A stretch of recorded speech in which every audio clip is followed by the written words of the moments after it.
આજે વિઝિટ કરી છે। આજે સ્પુરિયસ લીકર રોયલ સ્ટેગના સેવનના લીધે જે લોકો બીમાર થયા છે એની 30માં 8 લોકો હતા, એ નોર્મલ છે।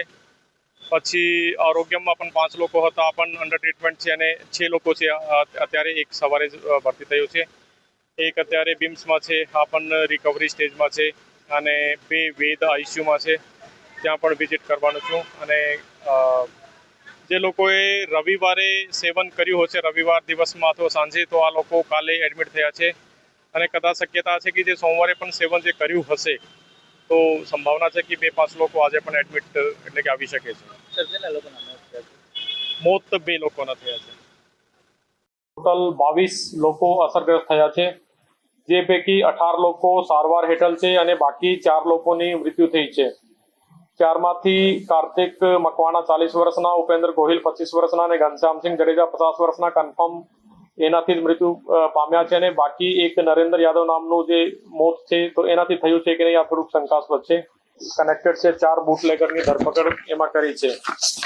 અને જેમ હું તમને કીધું કે 18 લોકો સારવાર હેઠળ છે, આ 18 લોકોમાંથી ડોક્ટરના જણાવ્યા પ્રમાણે 2 લોકો ક્રિટિકલ છે, 4 આઈસીયુમાં છે, 2 વેન્ટિલેટર ઉપર છે, અને 10 દર્દી એવા છે જે કે સ્ટેબલ છે।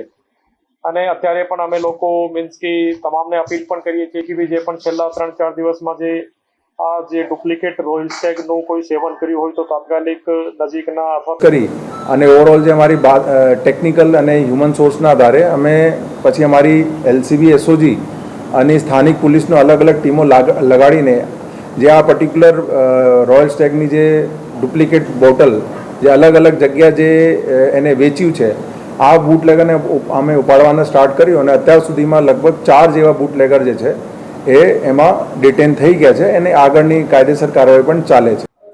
બનાવ એવો બન્યો છે કે 2-3 છોકરાઓ પાર્ટી કરેલી હતી પરમ દિવસે રાત્રે, 24 કલાક સુધી ઉઠ્યા નથી, ને રાત્રે વોમિટિંગની ને એવી બધી ફરિયાદ હતી।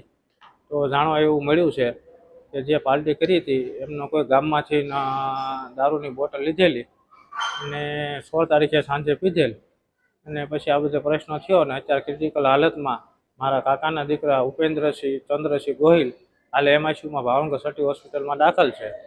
તો આમની તાત્કાલિક ધોરણે તપાસ થાય એવી મારી માંગ છે।